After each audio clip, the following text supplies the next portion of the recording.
61, who we have seen on this stage as well, is one of those other players that has been there fairly consistently. And as we go into our first game here of this match, we're so excited to see that it's been paused now. We're excited for the pause. We get more time to hype up these players. Oh, it's just a quick pause, and we're going to be resuming immediately. Maybe a potential issue, but hopefully sorted out, right? I want to make sure that competitive integrity, everyone is going to be performing their best in the best circumstances. As let's see what this portal choice is going to be. We got Treasure Armory, Gold Opener, Upgraded Champion. What are you picking here, Celia? Upgraded Champion is one of my favorites, just to give some early direction and some power and possibility of hitting that 10 gold mark here early. That Zoe 2 for Bobe is obviously one of the premier one costs so far in this set, and will be something that they could possibly play around. Yeah, we did see a Zoe reroll by Volta in game number 1 of the day, but wait a minute, we're getting a lot of gold here and a lot of very powerful units to consider, right? There is that Zoe, and now an extra copy of Zoe, and now an Elise 2, but there also is Kog'Maw for when we actually get items to decide what direction we want to go. Another Zoe. That Ari is obviously another piece that goes alongside that. We are now looking around the ref, having them tuck in their badge here in the bottom right corner. But this is an excellent multi-striker spot as well for Lelouch here, having that sword already. But this Kog'Maw does kind of open things up. Definitely does open it up, but selling up till 10, right? That 10 econ breakpoint is just fantastic. Lelouch not being distracted to miss econ, that would have been unfortunate. But 3 multi-striker is online, Jax 2 upgrade. A sword is great for BT, which Kassadin, of course, does love. And Lelouch is sitting pretty with this board, now having an extra amount of gold income. We see 2 of our players at that 10 gold mark, Travis and Lelouch, both from Zero Tenacity at 10 gold here. Many of our other players are hoping to do so as well, I would imagine, but also this early strength is quite important. For Suso here, an early duplicator as well, opening up these options for sure as we see our gold augments. Gold augments, Frosty frontline, Thord plated, not really ones that players are going to usually consider, so definitely going to be re-rolling those. Oh wow, Thorn plated actually is the consideration and the take here. Okay, just some extra frontline, getting that extra damage coming out when you do get hit, right? Slamming that gargoyles as well. So did not have any third components to consider. It's just, okay, make my frontline very, very tanky. Having that unkillable tank plus having that Bramble do more damage is pretty significant here, especially when you don't have any damage items you can slam. You need to rely on something else in order to kill units, and this Blitzcrank will do its best to make that a reality. Yeah, imagine if that was the Blitzcrank Hero Augment and it could have been Blitzcrank 3 on 2-1. Zuso did just sell the extra copies of the Blitzcrank, so once that didn't get presented, he was just like, all right, I'm just going to have him be a 2-star carry, not a 3-star, but wow, that Mogul's Mail from Bobe.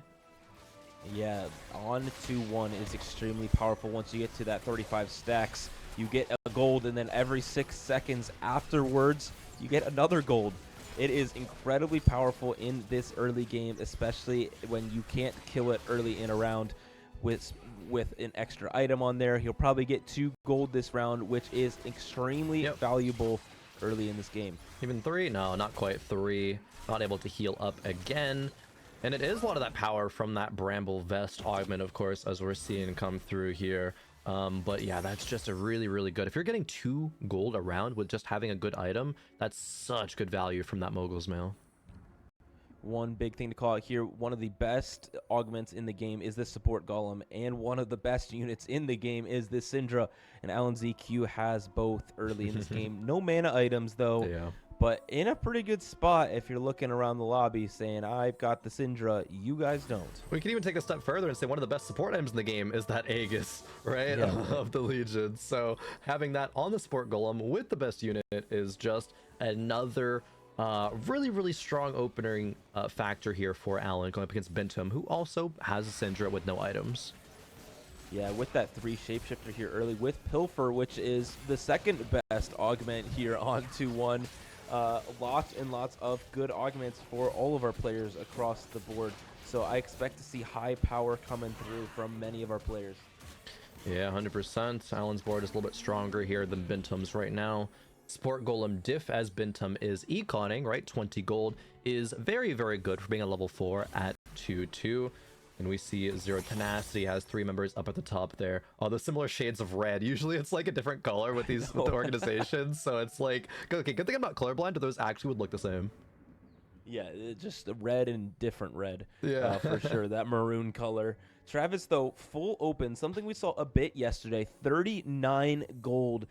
But also has that scoreboard scrapper, so he really wants to be down there. But Dooney Zuni also full open. They have the standoff. Oh my, this is beautiful TFT, CLE. Both players full opening if they run into each other, right? It's going to spell the... Actually, does it spell the end to 1 win streak? I think it does, right? Unless they Both changed it. Yeah. It's both of them now. Both of them? Oh, okay, yeah. Ends the streak.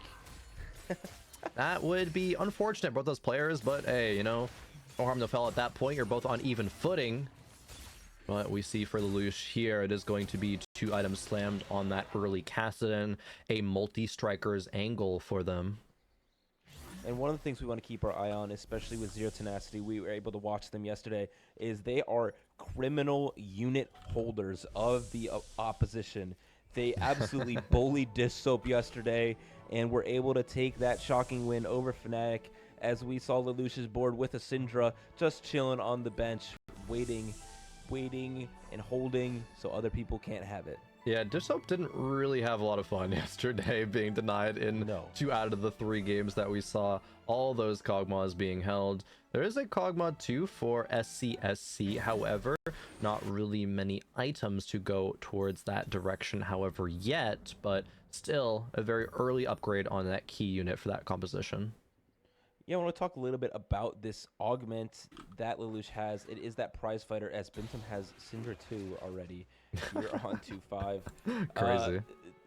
That augment helps give you items every 3 wins, or is it 4 wins? Something like that. Yeah. And so Lelouch really wants to continue to win as much as possible throughout this stage. Yeah, definitely. I think it's every 4 wins, I want to say, but there's so many new augments, and I haven't even seen them all in my games personally. Study up on you those. know, and reading's hard, and we're TFT players, so... True, we don't read, actually. It never happens. We just kind of guess. Yeah, I'm like an English major, but, you know, it's been so long, it doesn't even count anymore, honestly. I just play video games. I don't know how to read anymore. Yeah, one of my friends, PH Dan, literally has his PhD in English, and he reads the least out of all these trait things, so... There's so many players who just play off of vibes, literally. It's like, oh, that unit feels good, so, okay, I'm gonna click it, right? It's like, we actually see sets go, like, halfway deep before someone realizes that, oh, this unit actually does this specific thing. It's kind of crazy. The craziest ones are always, like, the burn and wound. Is like, oh, yeah. I had no clue that this champion did this thing, and now I don't know I don't need to build Sunfire every time I play this comp. Stuff like that. Or like the Shred and Sunder too. It's like less obvious. Yeah. It's even more egregious in those cases. Oh, it's so funny. We do see the full open still coming through here for one of our players on the other side. That is Travis. So that 5 loss streak will be secured alongside Dooney Zuni. But there is a big HP difference between them. Yeah, 7 wow. HP is a lot of resources, is a lot of health to play with. 100%. That could be the difference between being having an extra life, you know, once we reach into late stage 4 and stage 5 when players are starting to be eliminated. So good on Travis for not only having more gold, but oh, actually didn't update yet. Okay, both at 69. I guess it just didn't update yet. So we were baited, Keely. It's not our fault. It's not our fault, Copium. It's still true, though. You look at SC, and Bintum, who are significantly healthier, but have a lot less gold. You see Travis has 64-ish gold, and so does Dooney Zuni. So the power of that full open is on display. The amount of power that comes from losing so much and also taking those econ things. You're trading one resource for the other, that health for gold. Exactly. 17 gold or 17 HP separating the SCSC and Travis and Dooney Zuni. I can't apparently do math on broadcast. No, that's dangerous. I should probably stop doing that. However, right, that econ isn't too far behind, and 17 HP is a lot. Now the question is, where do both these players end up? We've seen so often in these 4v4 matchups that these players will lose streak, and then choose a composition to directly contest someone else in this game. So what will be the choice for Dooney Zuni and Travis? Yeah, the kind of world is their oyster right now as they get an upgraded unit, but it is going to be the Cog mod. Travis is going to have a Syndra in shop, have a Nashers and Shojin potentially being able to be slammed. He's scouting though, I guess communicating with the team, and they're saying, okay, I want to keep this loss streak forward versus Dooney Zuni because Dooney's not buying any units as well. Yeah, I mean, so they're gonna be buying units as soon as the round kind of starts. Good options with those items. Nothing slammed, so could play literally anything in the game from this spot. And Dooney Zuni also still having nothing slammed on that 6 loss streak. Did take one more unit loss than Travis, so does have that HP deficit now. Yeah, technically there is a deficit. Oh no. Syndra one more cast doesn't get there. Yeah, 1 HP, huge. But I mean, being at 58, 59 HP at 3-2 is extremely low. Level 6 is going to be the time for them to start spiking. However, both of them level 6, both of them have a bunch of gold. Surely they're going to spend it now, right? Surely they don't let this loss streak go any further. I don't see the gold value going down for each of them, taking their time on this augment choice, but would love to see what they do decide to do. Bobe goes up to level 6 as we're still awaiting Bintum's selection here. Will be going with some extra resources and another item, but Travis and Dooney Zuni are just sitting there not doing anything. Okay, at some point, right, and at some point soon it has to be correct to just, you know, play a board. I mean, this is the meta of 44 evolving right in front of our eyes. I think we have not seen loss streak be this contested. They oh no, I thought they ran into each other. No, it is Bintum giving Dooney Zuni yet another loss. Travis, of course, going to lose as well because they have not run into each other. 47, 48 HP respectively. It's just the battle of who can lose hardest, it looks like, at this point. I don't know what the plan is exactly. What are we supposed to, are we leveling to? Oh, Travis rolled a little bit. Either Travis is down at 50 gold. Yeah, or pumped into XP. Yeah, could have pre-leveled. I think it's probably the more likely situation. Is leveled. Travis did level to 7 here early on 3-3, and is still got an empty board. So. Oh man, this is never before seen in TFT. I don't think going this long in the game, because okay, back in the beginning of TFT, I'm like an old man at this point. Back in the beginning of TFT, this was a very viable strategy, right? You would open 4, but then roll down at 3-2 and get a good board going. Give you a little shout out to Aegon. I think actually really pioneered that strategy back in, you know, the first few sets of the game. But they faced each other. They did face each other, and now their streaks are over. So now they're going to pull the trigger and actually get a board online. It's time now. Their streak has ended for both of them. They both don't take an HP loss, which kind of is pretty good for them. Just the stage damage for both of them from the tie. And so they now will have to make their decisions about how they will play these few rounds, and would love to see their roll downs commence. A Nami with a tier or a spat is interesting, right? And how you can make some creative compositions work, but it doesn't really easily fit its way into one of the best comps in the game, which is just Tempo Syndra. However, Obe, who is going to be running some Vanguards and has a Xerath with Arcana in right now. See what he makes out of that. It could be Portal, right? There is 3 Portal in on that board. Yeah, it could be Portal, could be anything, especially if you can somehow get that uncraftable Arcana emblem. It can really transform this board. It looks like Dooney Zuni will do a giant roll down here. You cannot pick up that item. There is not enough space on your board. Here we go. I love this. Side by side. Well done, production. This is fantastic. Putting in some of these high cost units for Travis, but still not putting in anything else. Yeah, how much gold are they willing to spend, actually? Because you don't want to roll to 0, and you're going to just want to put together the most effective board possible with the least gold spent. That is the name of the game, and that is a big challenge, because I don't think all these players have practiced this, you know, specific situation at open forwarding until 3-5. Yeah, we're seeing some item slams that will tell you their direction. Dooney Zuni is going to go that fast level 8, is going to roll down for that Witchcraft line with Karma and Fiora. It does appear, slamming a lot of these tank items and nearly perfect Karma items as well. So we'll be counting on that Karma to get them through this game and kill a good amount of units. Yeah, the big thing is, I actually, if possible, would love to see the same exact, screen at 4-1, because they're going to level 8 at that point, and that's when they're really going to be rolling for their placement of the game, right? If they miss that 4-1 roll down on level 8, that's their game kind of coming to an end. But if they hit, they very well could take this, 10 loss streak all the way to maybe a 10 win streak or more. It's crazy that they both had this idea to do this, to both go with the Turbo Econ Fast 8 style, not rolling down for these 2 costs like everyone else, but changing the game completely. But now who will come out on top on that battle with enough HP to survive a few times while they're figuring it out? Yeah, Bobe getting a little bit of extra gold, of course, from that Moguls in the front line, generating 1 gold because of proccing at 35 stacks, and going to be getting another one here as well, at least 1 more. As Zereth in the back line is really, really long until he casts, but once he does, it is a ton of damage coming out, and does get the round win versus Dooney Zuni. Yeah, and we see that the Recombobulator's power is on display once again here in this game. Our lone win streak in this lobby, though, is SCSC. A Kog'Maw 2-3 coming through here from that Pandora's bench is excellent for them, not having to continue to roll in stage 4 for that unit. Yeah, very, very big. As we see 23 HP on Wolves. I'm scared for Travis and Dooney Zuni, right? Oh man, this next round roll down is going to have to be massive.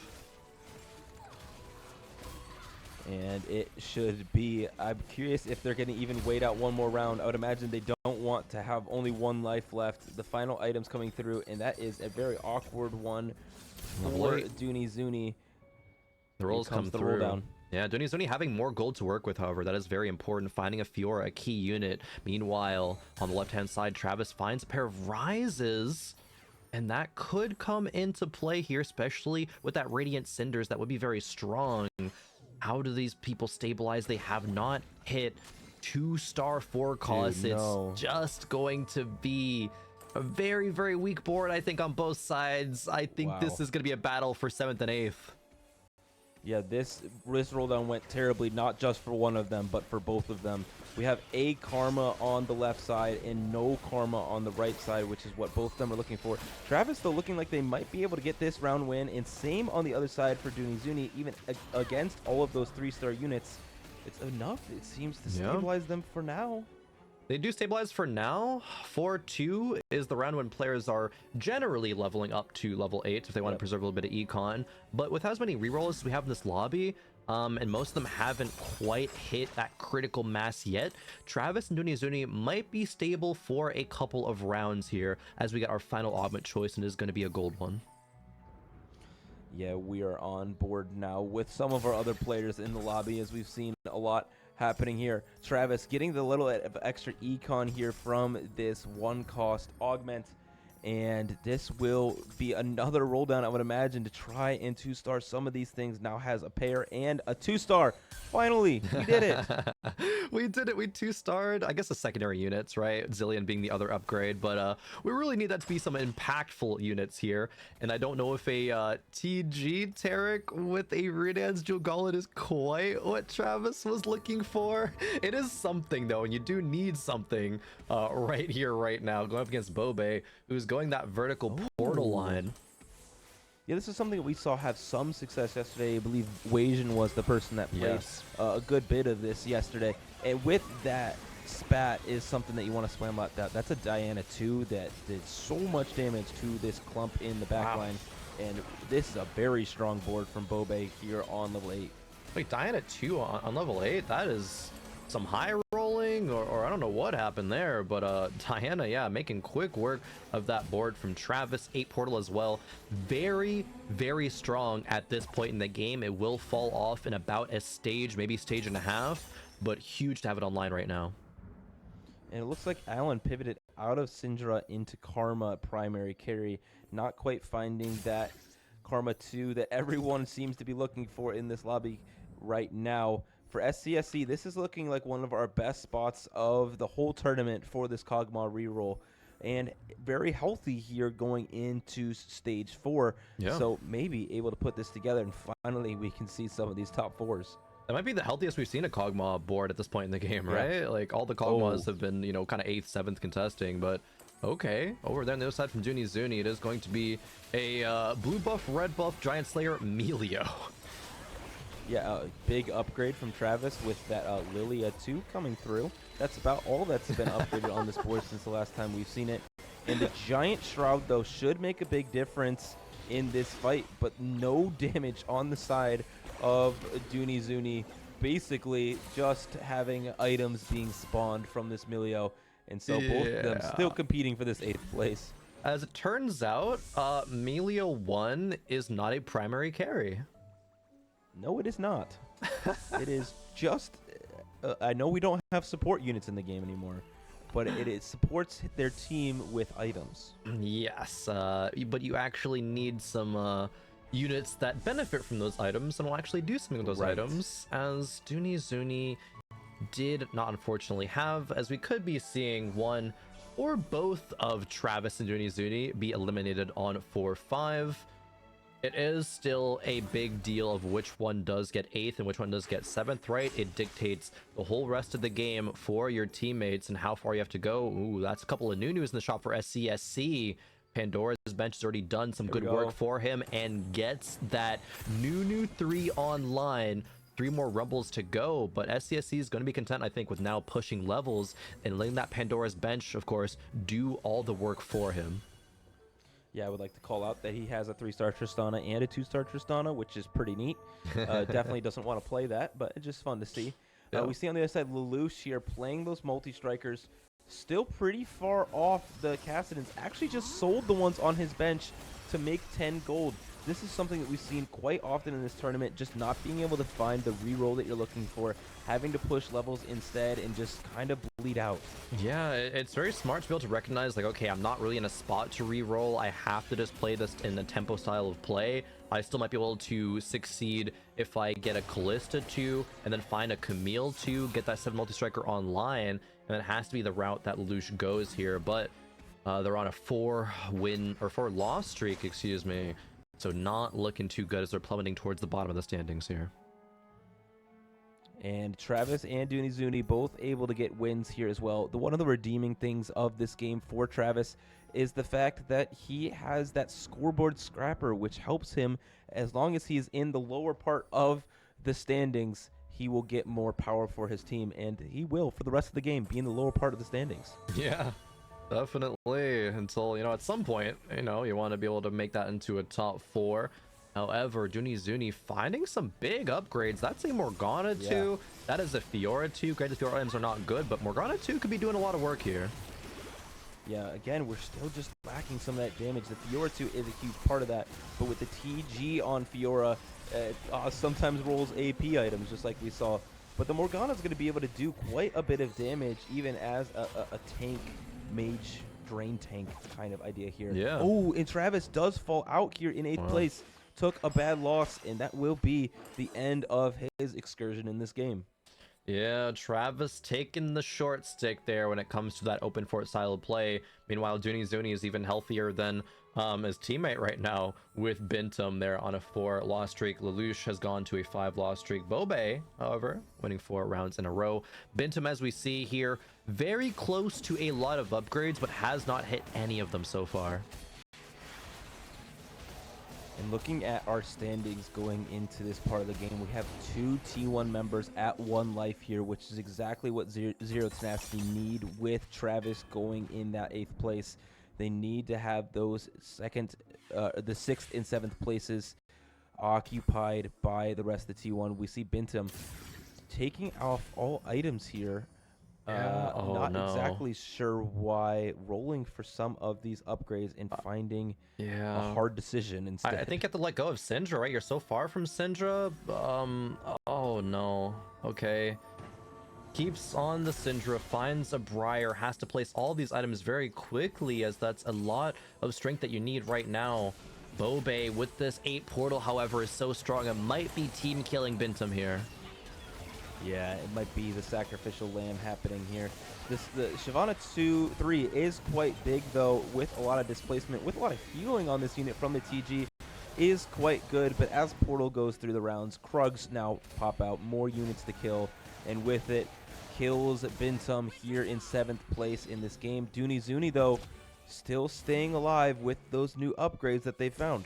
Yeah, it is very impressive for a player to open for it that long and actually stabilize. And it really, I think, is this Morgana that's doing a lot of heavy lifting, but now there's a Gwen too that somehow Dooney Zuni has found and has 3 good items for her as well. This could be like the play of the tournament right here. If Dooney Zuni is able to carry this into a top 4, potentially maybe threatening a lobby win for Witchcraft, for Preserver. Super strong traits here and has a lot of strong units.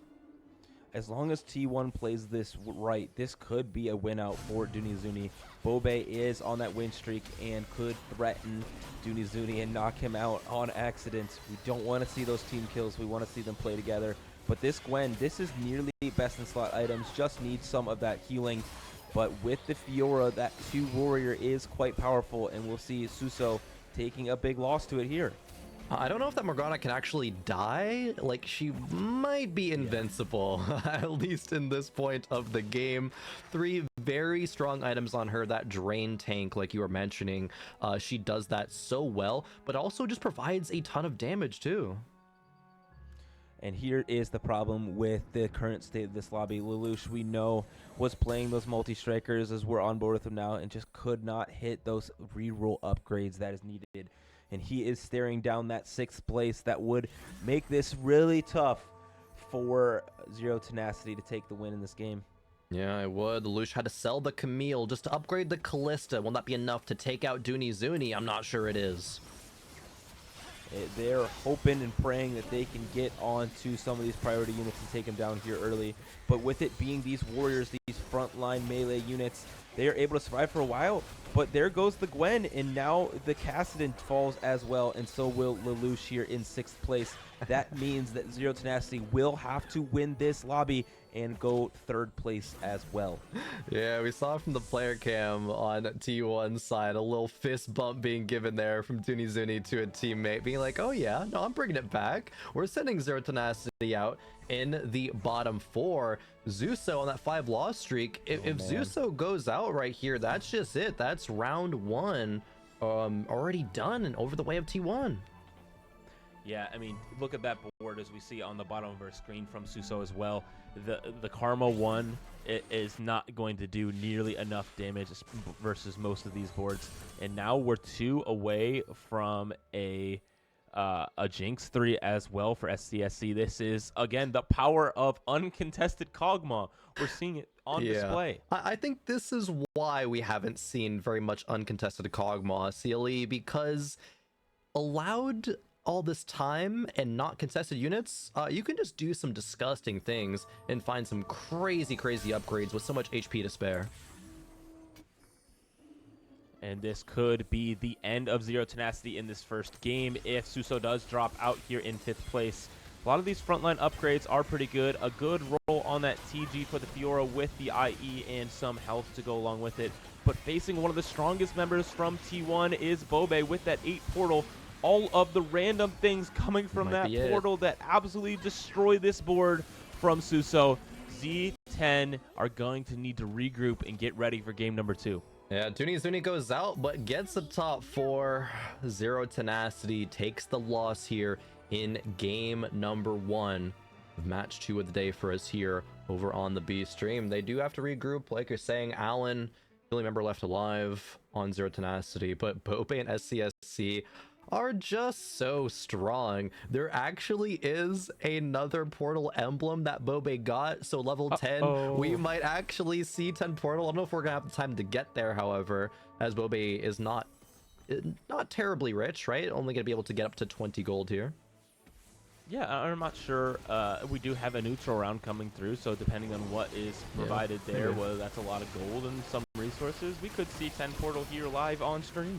That would be exciting. 10 portal is kind of that Chase trait that just kind of wins the game. I don't believe I've seen a 10 portal lose at this point. Maybe it'll lose to, like, you know, a 3-star legendary or something like that, but you know, who's getting those? You know, we're probably not going to see that, but we do have a moment of reprieve in neutrals. You never know. Alan ZQ is in this game and has the tech, so True. You better watch out. He'll roll down for it. Alan does have the tech, and we'll see if that tech does come through. Bobe, yeah, I'm gonna be just econing up, but I think really the key for Bobe's game here was, you know, committing to portal direction when there was that spat on the carousel, right? He had the 3 portal online. It was like, okay, I'm not gonna be contested. Portal, while being uncontested, can get into top 4 safely, and if I high roll, I can go for that round win. Alan, meanwhile, does get a very big upgrade with that Nasus 2 with 3 very strong tank items. Has 4 encounters as well, so that backline's gonna be doing a lot of damage. Yeah, this is another consistent showing from Alan ZQ. We've seen, Bobe's level 10. Oh, actually He's hit 10. He's hit 10 portal. Oh my, we have to as long as he it. has the unit he needs, right? Yeah, I think he had Nora on the bench. I'm pretty sure he has it. Okay. Yeah, I mean, 10 portal averages an 87% win rate. Yes, here it is. 10 portal on the field here on display at TFT and at EWC. This 10 portal now spawning 5 radiant items, which is pretty good, and some more radiant items, which is pretty good, and will absolutely dominate Alan ZQ's board. Oh, and all here's the some more shields items too. Wait, it's actually so disgusting. Like, it's so many items, it's so much damage. All the shielding gives your team too. Like, you literally just cannot lose as it takes down Alan very, very easily. Alan going out in 3rd. This is such a statement game from T1 here. It is no worries that it was no surprise rather that Zero Tenacity came into this matchup being like, hey, we respect T1. They're a very strong team. It's gonna be a hard matchup, and it is proving very difficult for them. Here's one of the things that I want to draw attention to. 10 portal has an 87% win rate, as I said, averages a 1.19 placement. Pretty that good. means people have lost with this. I don't know how that's possible, but to those guys who have lost, we went for the tech here. Yeah, went for the tech. We tried to do it. They didn't. They still have 40 gold. Yeah, didn't roll down enough in time. Going to be rolling next round. Found one more, actually. One more TK joining that bench. But he has no gold, so no. Yeah, it's just they're just cute out there, just hanging out. They once again have been unbenched. Unbench the Kench. No, the Kench is gonna get sent back to the bench, get sent back to the Convergence as we regroup for game number 2 here shortly. But yeah, 10 portal, probably revisiting that question, probably just loses to legendaries that are 3-starred. Yep. I'm locking that in as my answer. Yeah, that would be a generally a designed win condition in these games is that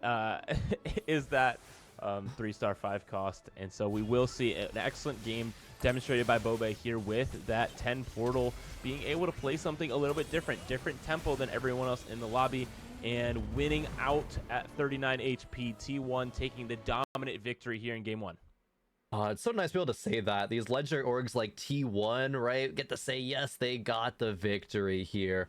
Absolutely love to see it. Was there Tenacity? Gotta lock in, right? There's no other way to say it. Both of these teams have gone the distance when it comes to all 3 games in their previous series, so I would not be quite surprised that happened here again. But with how strong T1 looked there, it might just be a 2-0. Yeah, but here's the thing, though, with this group is both of these teams can play a little bit loose, knowing that this won't send them home, right? They have the opportunity, if they do lose these next game or the next 2 games, to go to the decision match to try and make it back through to the playoffs. But it's much easier if you can go 2-0 in groups and make it out. As we go back to our highlights here from the game, seeing Travis trying to put this together after the crazy open fort strategy, but barely losing out to a Kog'Maw, falling out of the game. Yeah, that's definitely something that we can talk about and analyze a lot, is both players' decision to open fort, but then how to convert that into success. Travis unfortunately got the short end of the stick and went out in 8th, but Dooney Zuni top 4ing from that position is so impressive. That Morgana upgrade, as well as getting that Fiora to getting the Gwen online, just did so much work. Yeah, it was crazy going back to that board each time and seeing some major upgrade that ended up propelling them to the top 4 and securing T1 the win in this game. Obviously just a 4th there because his friends SCSC and Bobe were both quite strong here. Finishing out the game with 10 Portal is what a great way to end this game with the second best trait in the game. 10 Eldritch is better, by the way, in the stats. Oh, is it? Wow. So, wait, what's the run rate on that one? That's a 1.06. Okay, but it does still lose, or it has lost before, I suppose. I guess so. That is crazy. And I still haven't seen 10 Eldritch. I want to see it. It's so hard to get that online. But at least we got to see 10 Portal, right? That's maybe the highlight of the day already. But, you know, we still got at least one game to go in this series, and then 2 more matches in the future. But let's see who's able to take the next game as we go on a short break. But don't go anywhere. We're going to return to Zero Tenacity versus T1.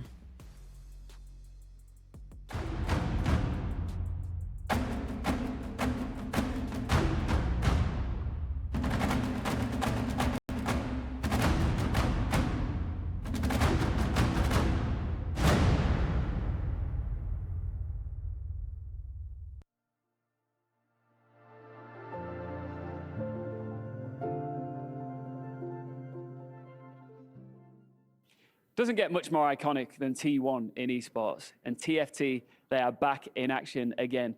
Dooney Zuni is standing by. We've got Dia, our wonderful translator, as well. T1, back in action again today after a very strong victory. It was close though, wasn't it, yesterday? 어제 진짜 좋은 승리를 하셨는데 정말 좀 치열했던 그런 경기였던 것 같아요. 그렇죠? 네, 맞습니다. Yes, it was quite intense. How have you recovered from that victory? I mean, obviously, of course, it was intense. You then need to rest up and get set for another tough battle today. 그리고 어제의 그 치열했던 경기 이후에 잘 쉬셨는지 좀 회복하는 기간을 좀 가지셨는지. 아, 예, 너무 좋은 숙소, 좋은 밥 다 제공해 주셔서 너무 잘 쉬었고요. 오늘 열심히 하겠습니다. Yeah, because we have such great accommodation, we have really good food provided to us. I was able to get really good rest, and we were definitely prepared for today. So, do you guys feel any pressure whatsoever? Because, of course, the T1 roster was so successful in League, lifting the trophy here at the Esports World Cup. Are you looking to follow in their footsteps? 저희가 T1 자체가 롤에서도 이미 우승을 했었고 그럼으로 인해서 좀 부담감을 가지고 계신지 혹시 우리도 트로피를 꼭 올려야 된다는 그런 부담감이 있나요? 있고요. 예, 확실히 준비를 그만큼 열심히 했고 좋은 성적 꼭 내겠습니다. Yeah, there's definitely some pressure, and that's why we have been preparing so hard and practicing a lot, and it's just to achieve great results, and we are ready for that. And finally, are you going to win? 그래서 우승을 하실 건가요? 당연하죠. Of course. Absolutely. All right. Best of luck, guys. Back to you.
Game number 2 coming up here shortly. Will T1 secure their spot in the playoffs? And will we be able to see the epic reverse sweep that we just saw in our last match? Crone, what do you think? I'm thinking it's pretty T1 favored here. The reverse sweeps are very hype when they do happen, but Zero Tenacity did look like they were outclassed there in that last matchup. Even just the head-to-head with that open fort style of play, T1 got the better of Zero Tenacity there, and I think that's kind of indicative of maybe just the individual skill amongst all of the players, right? There are still very talented players coming out of Mia on Zero Tenacity, but T1, man, they're just looking so dang good. Yeah, lots of experience on the side of T1, and we may have just seen it on display there, keeping it cool, able to play to their win conditions, which for one of our players was that 10 portal that we've been looking for in this tournament to this point. What an excellent showing, and just the uncontested Kog'Maw, we saw all of the power that brought, giving that second place. And so T1 securing those top 2 spots is exactly what they need to do, and a great recipe for victory. 100%, and we do know that the losers round going on in this group is Fnatic versus Weibo, and that is 1-1 right now. So the winner of that series will face the loser of the one that we have right now, right? Loser of Zero Tenacity T1 are gonna still be having a chance in this, in this EWC to advance into the playoffs, but it's gonna be a tough run though. Sure will be, but thankfully each of these teams will have a second chance if they do drop out of the winners section of this tournament, of these groups. They'll have that chance tomorrow in the decision match. And so we will see here who will be advancing. Will it be T1 taking the sweep here to move them on to the next round, or will we see a game number 3 where it will be anyone's game? Game number 3 would be hype. There is the potential there. T1 strategies look very, very strong, right? They have the Kog'Maw reroll on lock. They have the portal. They have the Syndra. They have the open fort. It's like, what don't they have? We'll have to see what situations they are presented with and how they're able to make it happen as we get on into game number 2 of Zero Tenacity versus T1. And here we go. This portal selection will help determine how people will play in this lobby, and Travis is completely left out of the decision for this. Champion delivery will be the portal of choice, so each of these players will get a champion. Is this the one that's at random points or at the start of each stage? It's twice per stage. You get like high cost champion. Yeah, it's gonna be that one. So we're just gonna get some high cost champions delivered to you. Are they going to be, Karmas, Fioras, Nasus's, things like that later on into the game? Hopefully for some of these players, but a little bit of that RNG, a little bit of that variance coming into play here. Ooh, and lots of gold for Bobe. Able to get 8 gold off that first neutral round, having lots of bees here early. Also, not a bad spot to be in, but we haven't seen that succeed very much here unless you're playing that Kog'Maw variant. Yeah, Vigar has not had success, unfortunately, in this tournament. Ziggs, maybe as just like an early game item carrier, is able to do a little bit of good, but seemingly is outclassed by other units, even just on the 1 cost here by Zoe, as we see another couple of 1 costs being picked up there. A pair of Blitzcranks being upgraded. A pair of Soraka still on the bench. Some early Vanguard. A decent start here for Bobe, I think, no matter what happens. Yeah, 2 upgrades is a great place to start with.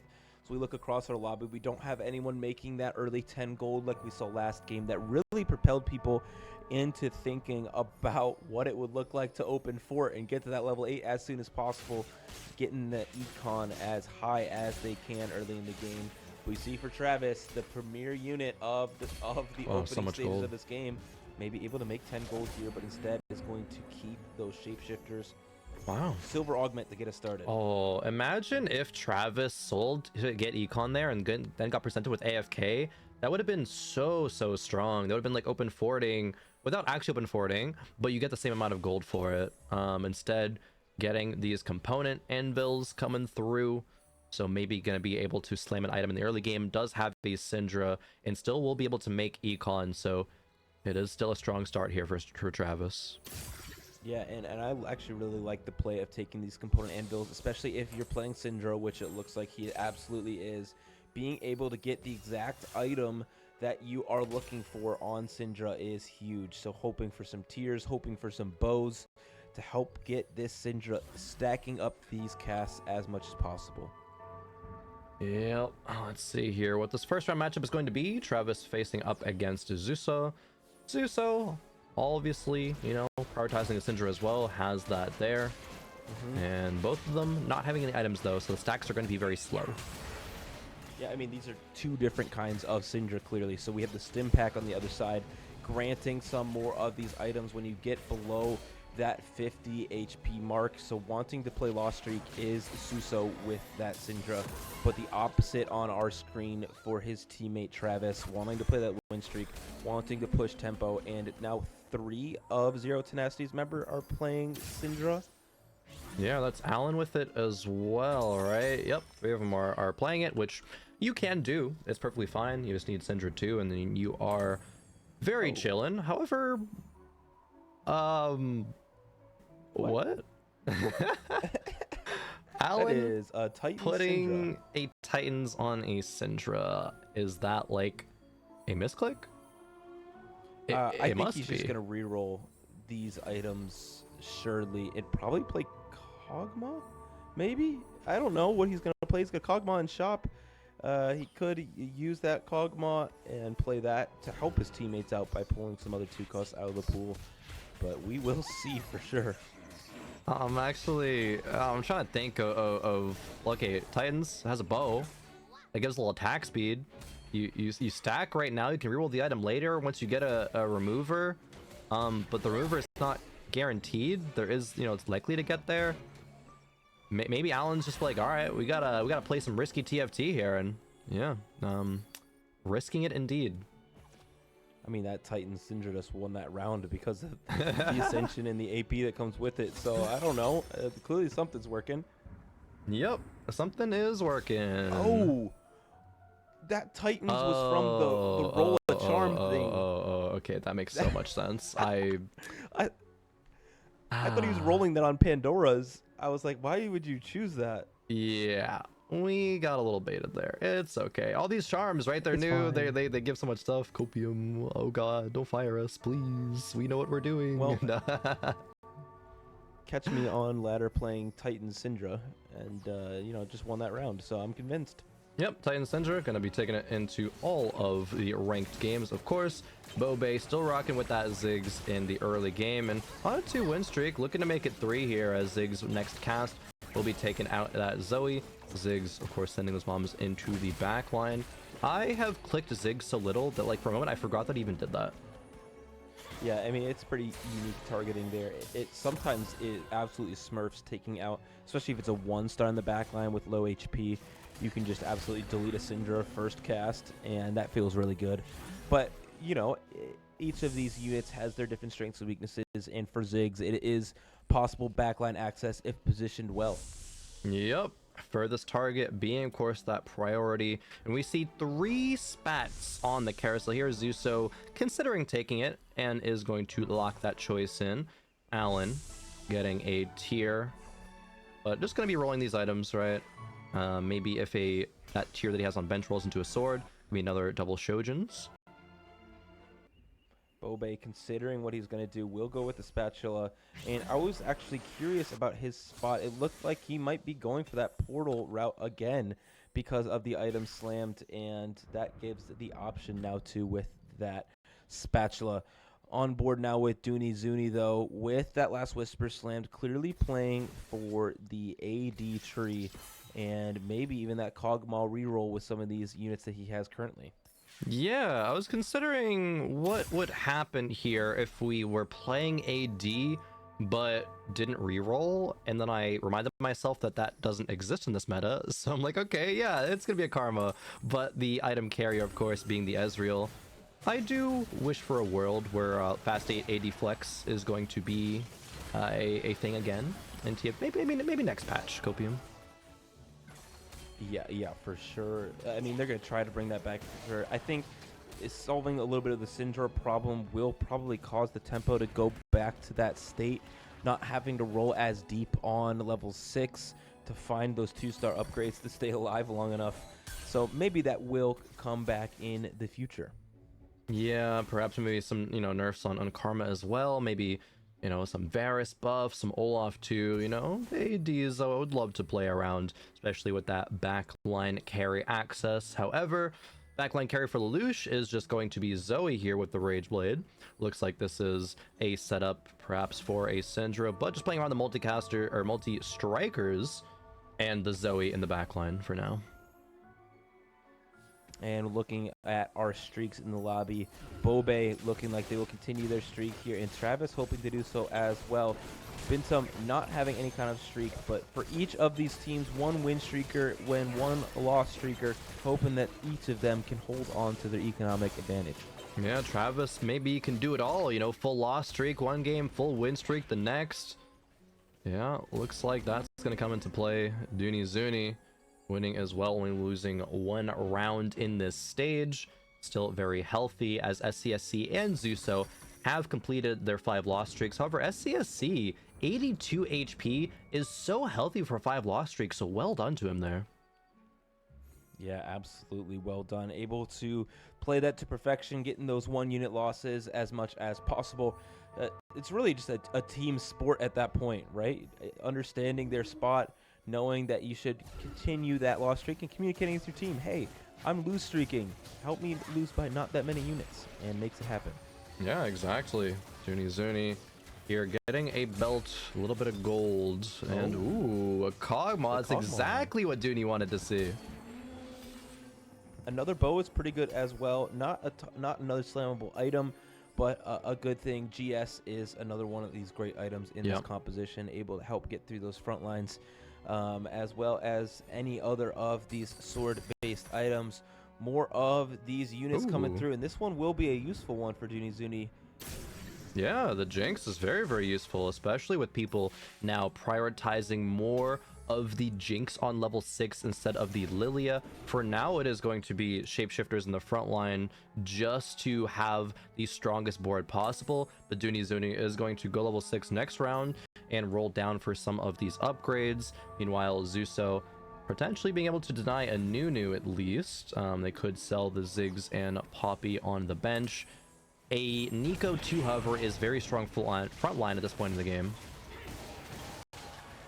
Sure is, especially with that item. Crown Guard is quite good on her, giving her a lot of that extra AP that's needed alongside that big shield and the resistances afterwards. But these units are onto the back line of Suso, so this loss streak will continue as the Syndra gets more and more of these casts off. Actually, Nico is strong. I mean, her next cast, it might be able to take out Blitzcrank. I'm not sure if it'll be able to take out the Syndra though, but the cast comes through. It's close, and wow, she actually does it. All that AP from the Crown Guard made the difference. Sure does, and Suso, that's not great for them. Tiny Titans would be great for them though, able to put them back at 101 HP with all that gold in the pocket at the HP that they spent, able to recoup that if they so choose. Actually, looking at mentorship, that's 12% attack speed and 150 health for a silver augment. That seems pretty good. I would think so too. Mentorship is a very popular choice in this tournament so far for these players, but it's hard not to trade this for Tiny Titans here. Yeah, just refamiliarizing myself with the stats of mentorship, and yeah, 3-2. It's gonna be around a 4.2 kind of average, so it is very strong. However, Zuso picking blistering strikes instead, getting that extra anti-heal coming through in the auto attacks. The problem here for Suso though is really the items that they have on bench. Having 2 swords in a composition that does not use them very well isn't a great sign unless they go for that witchcraft route with Fiora as well alongside this Syndra. Very possible out for them, but they have to get to level 8 to roll for that. And Zuso didn't really roll on level 6, so they're going to be going to 8.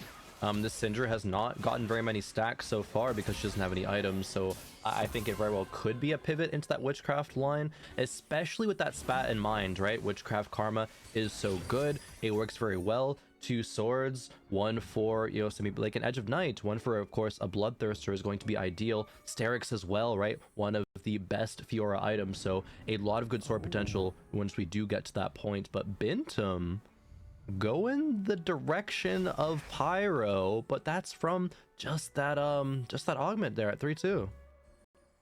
Yeah, I mean, this is Branching a out. very interesting route to go because he has that open spatula as well.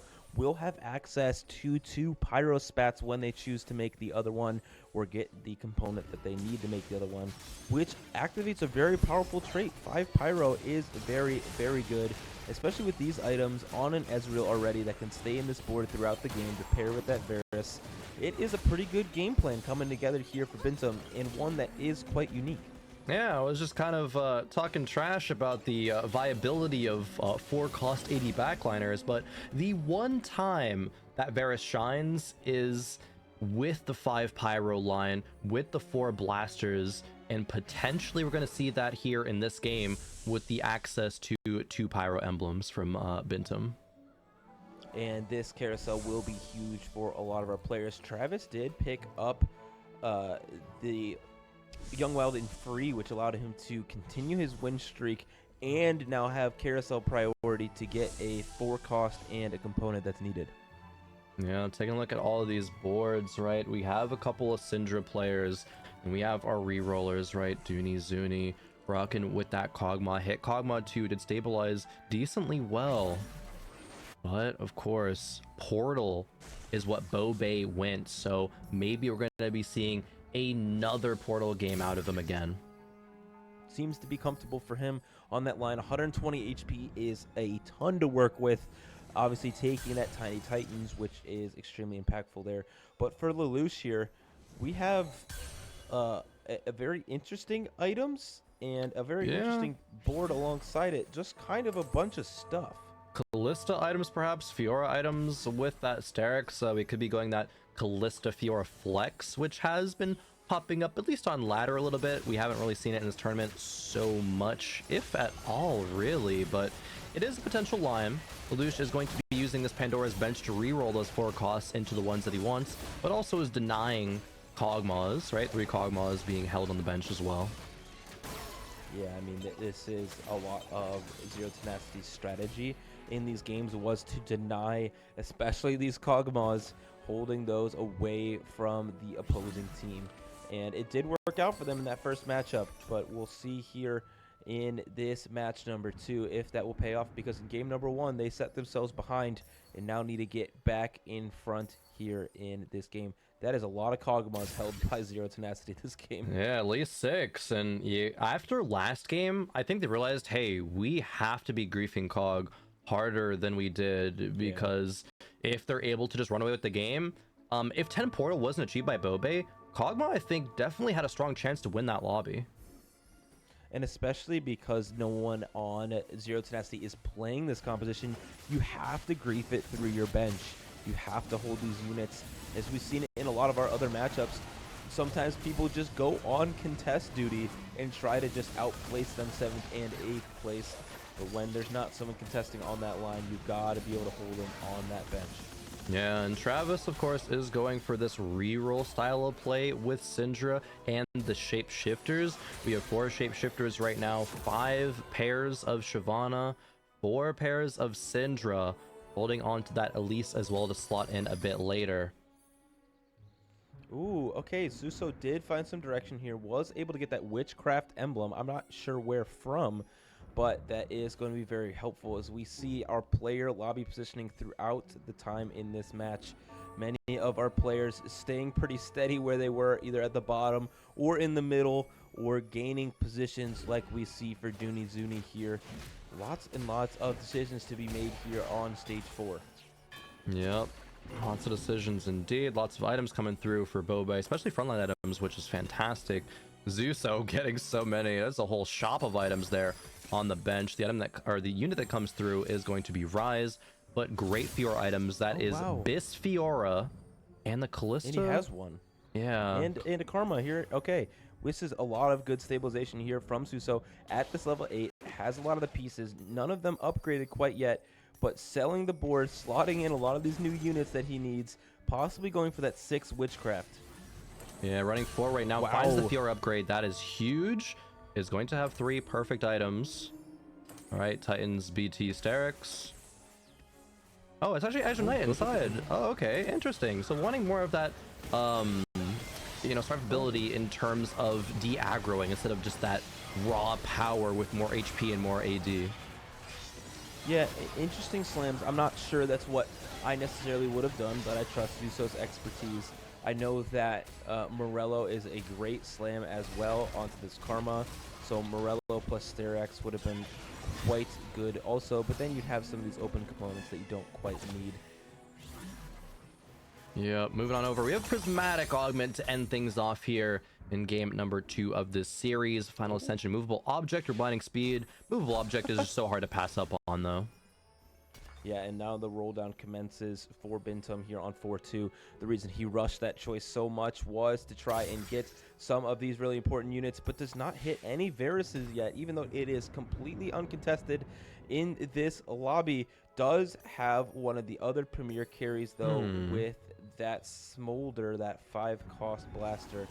Yeah. No Varus. Olaf 2 has been found, and this is not a composition. It's literally a song of ice and fire on the board here for Bintum, as let's see how well he's able to sing it with Smolder being the best carrier of that, you know, emblem. But there is a Varus finally in the shop. Yeah, and putting these Varus items on to this Rakan in the front line, because we know that we're going to sell this unit and we are going to slot in this Varus instead. Electing not to go with the items onto the Smolder, but instead this Varus that they know is uncontested can definitely go for the 2-star here later in the game, and maybe even a 3-star when you're uncontested. Wait, this Olaf with 5 Pyro is actually pretty good. Like, maybe I'm getting ahead of myself here, but okay, 2 Varuses. We love to see that. Yeah, again, maybe I'm getting ahead of myself here, but I think this Olaf might be here to stay on this board. It's doing so much damage. The execute at 18%, you know, HP when he gets a unit, you know, or just, you know, whenever he's whenever he is going to be constantly just wailing these units, getting the resets, jumping around all across the board. This just looks so strong.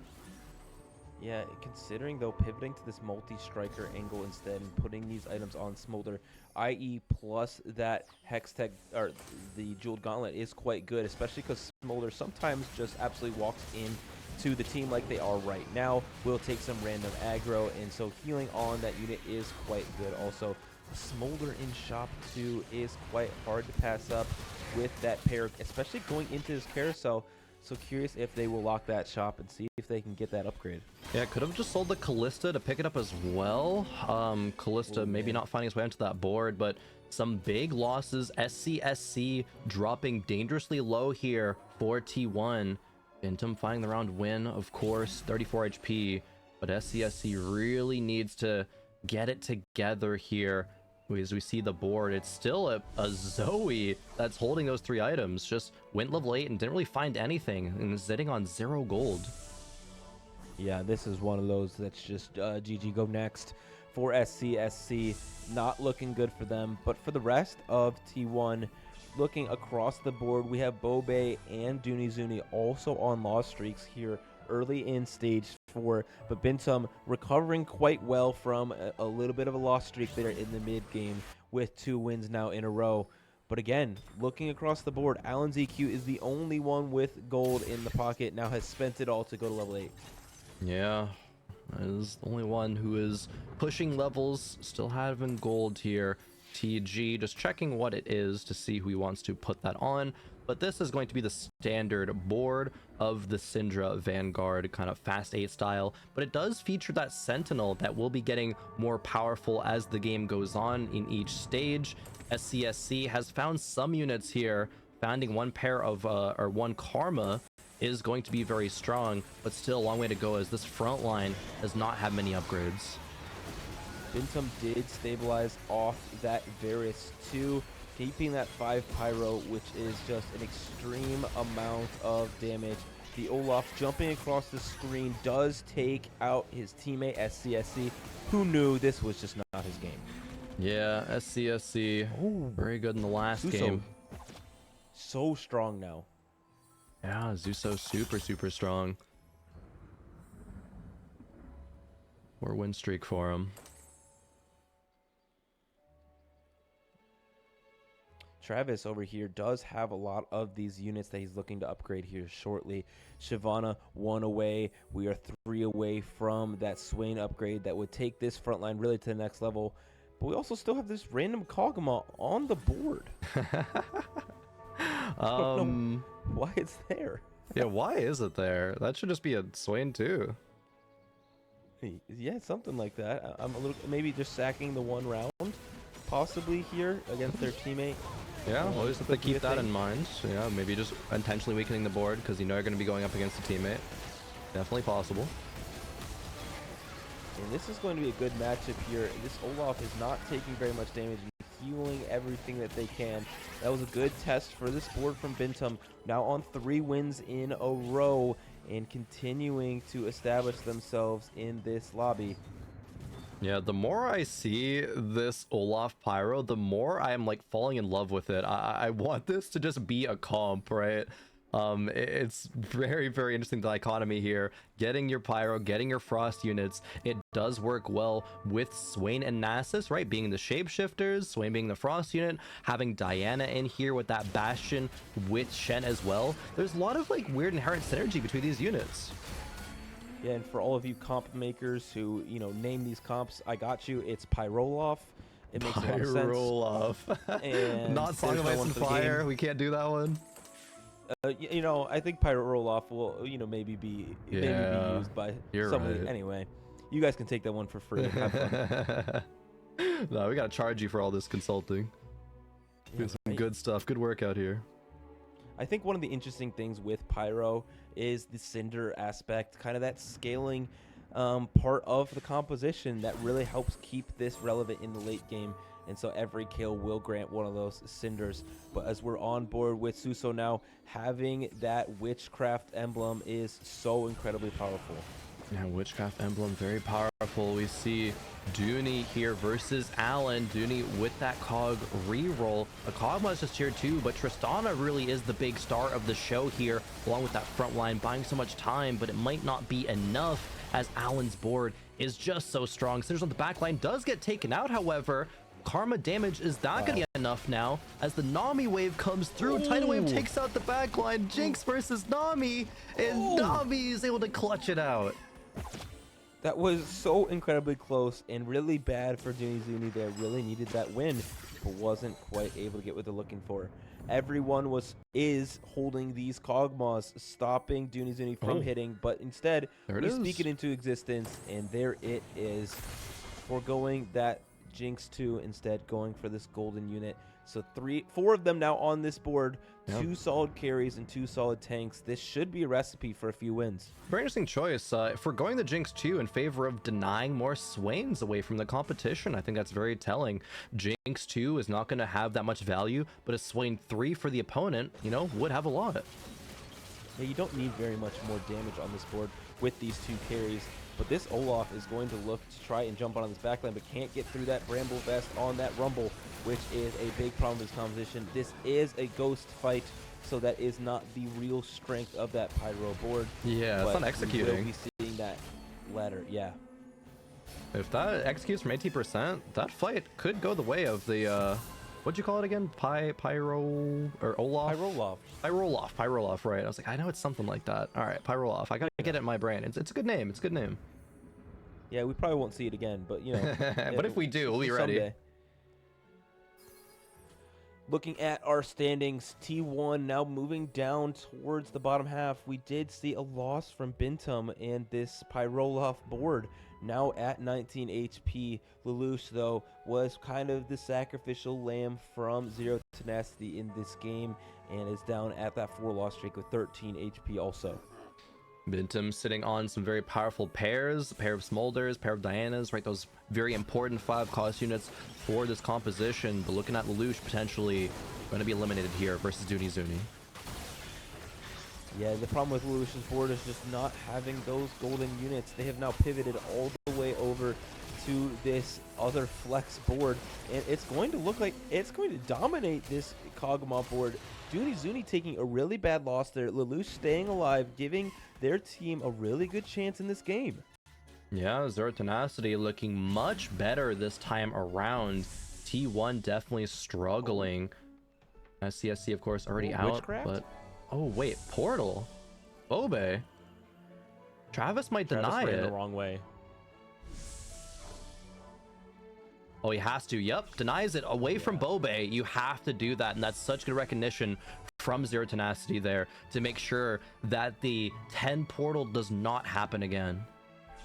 Yeah, well, Zuni also denies the second Witchcraft spat away also, and so it will be a trade there of power away from Suso and instead to the opponent's board for both of them. No extra portal emblem and no extra Witchcraft emblem. Zuso still does find value in that warrior emblem, buffing up Fiora. I actually think she does get a lot of power out of that 2 warrior buff. That's just going to be very hard to run an extra warrior unless you have that emblem.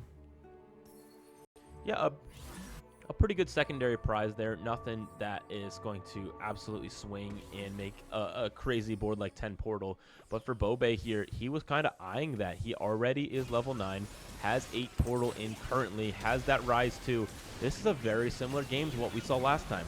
Yeah, I actually love this approach to the meta just in a vacuum, right? Not even in a team format. Just if you find a spat early, you can get 8 portal pretty easily, and it sends you into a comfortable top 4. If you high roll and get another one, and you get 10 portal, that's just a free first.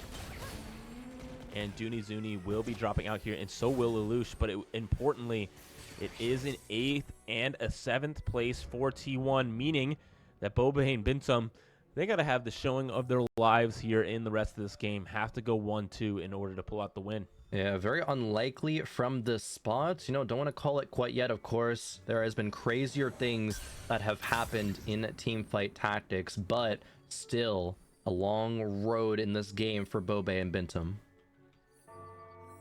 And this means if one of these T1 members drops out of the game before they get to top 2, that will be a win for Zero Tenacity, which will send us to a game number 3, which would be incredibly exciting as we've seen these 2 powerhouses match off.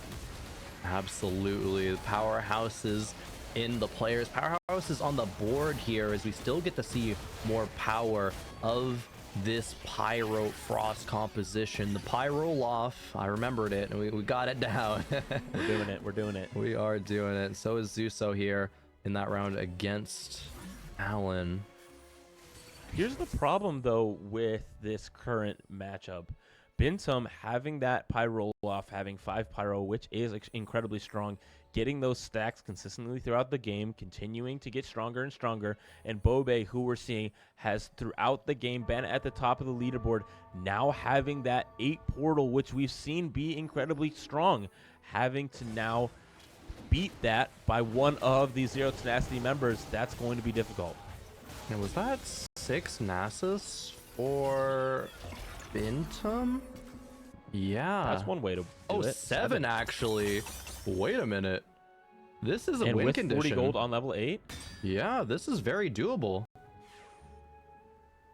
Yeah, Alan's board not having anything that's going to probably take him to that first place. We've seen I'm the Carry now be a very consistent way to top 4, giving that really strong trainer Golem also. But last item choices coming through here. Having that Xerath as well, not putting items on them, but instead going for more items on this Karma 1. Yeah, the Karma does do a lot of work, but now facing up against Bintum, can Alan take down T1? Bintum has that Smolder 2 now, and one of the best items on it, that Rage Blade, will continue to stack with all of the extra buffs from that Pyro spat as well. Alan trying its best to survive, but the Olaf is now onto the backline, healing up and doing incredible amounts of damage, executing all of the opponents. But the Syndra might be able to clutch this one out and take a loss, but no. Barely surviving is that Nico in the bottom corner. Yeah, the Nico being the last unit left alive is not something I would have expected from that matchup. And Bobe lost too. Oh, Bobe, wow. Okay, Bobe on just 1 more life and has that 8 portal. Even if Bintum is going to, you know, reach critical mass with that Nasus 3, Bobe is going to run into him eventually. I'm very I would love to see who beat this board. If Bobe drops out here even below this top 2, that does mean that Zero Tenacity win the game, and they're facing one another here in this matchup. And you see that Varus is not where it's supposed to be. Yeah, they positioned so that Bobe could win the round. Varus still gets a cast off, though, does massive damage, but with secondary Rise cast. Okay, it looks like it's enough. Holy moly. Yeah, okay, that was really close. Okay, but winnable. They positioned exactly as needed to. And now T1 has set themselves up for a potential miracle run here to get first and second. Travis down at 3 HP, Allen on 6. Zusa, however, is the big target. Still 2 lives remaining with 22 HP. Here's the problem: is they can low roll this matchmaking between them. There's 5 people left, and in the next round after this one, they have the opportunity to face each other again, which would knock one of the T1 members out before the top 2. So we're praying for good RNG in the matchmaking for T1 to possibly win this matchup. Yeah, Bobe versus Travis here. Bobe needs to win this round.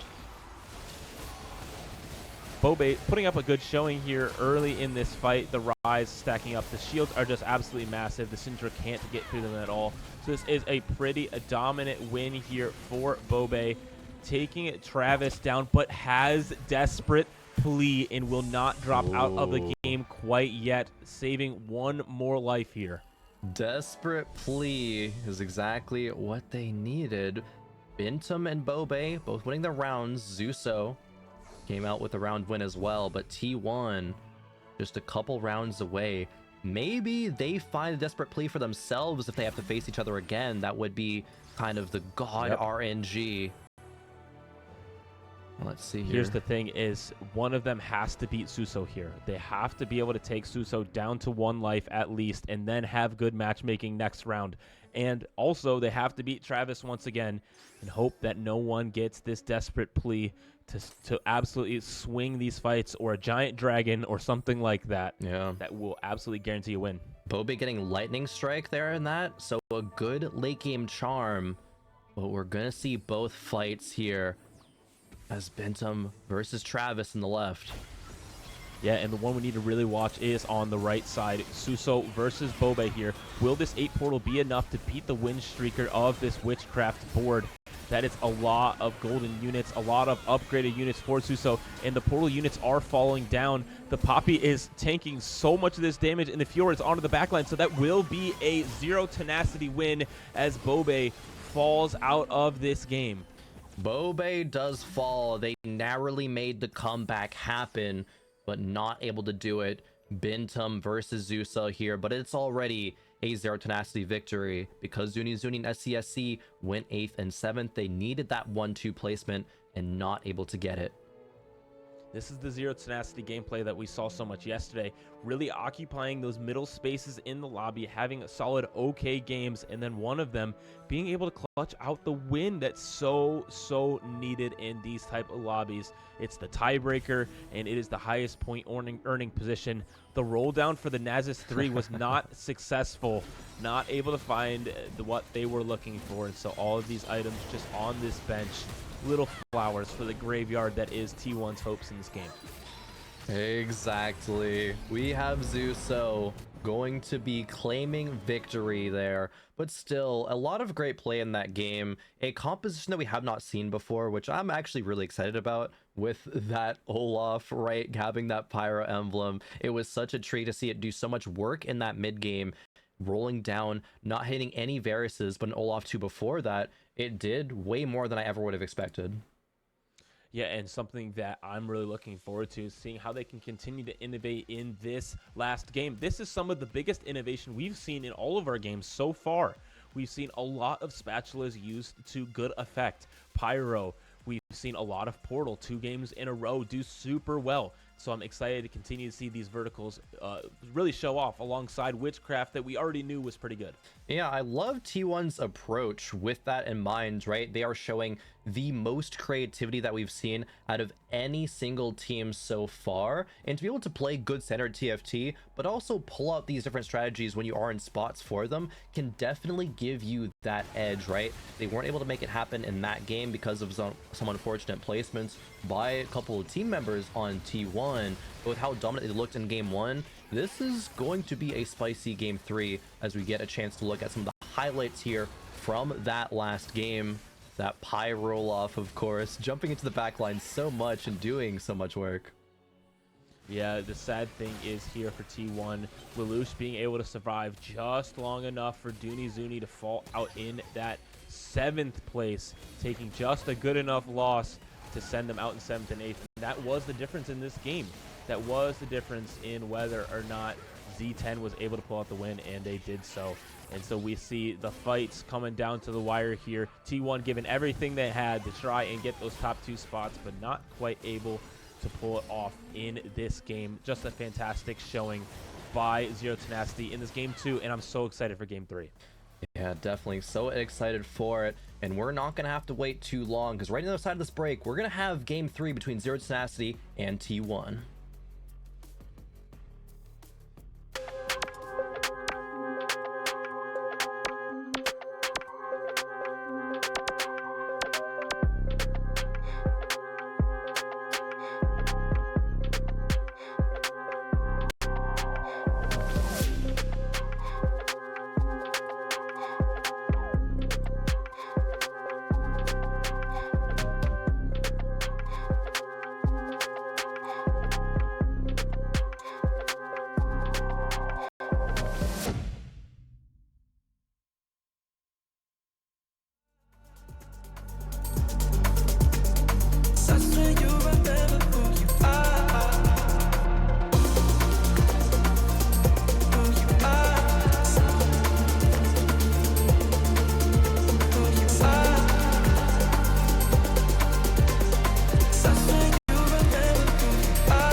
That's when we forget just who we are.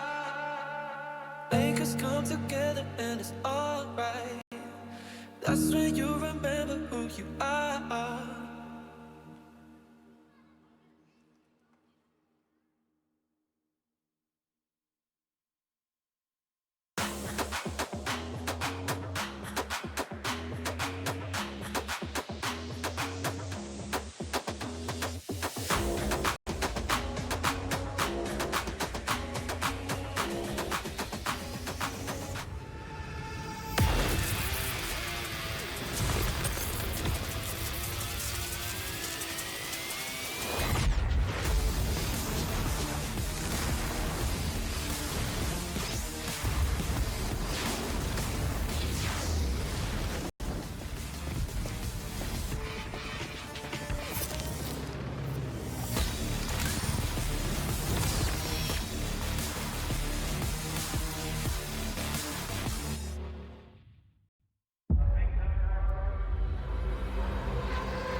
play the Silver Scrapes. We are to the deciding match of this winner's match of Group C. Will Zero Tenacity or T1 make it to the playoffs? And who will drop down to face Weibo Gaming, who just took out Fnatic in the elimination match? Yeah, we just figured that out, that Fnatic has lost 2 series in a row and are out, and that is kind of that star-studded roster, right? Multiple world champions. That is crazy that they are one of the first teams to go home at the Esports World Cup, but it is going to be Weibo advancing, and so the loser of this current match between Zero Tenacity and T1 will be facing them. But still, we gotta get through this next game first, because it has been a heater of a series, and you know, maybe Silver Scrapes we can save for a, you know, game 5 situation, right? That is when Silver Scrapes comes out. I don't know if game 3 is, and I know you're excited for it. I am too, for this game 3.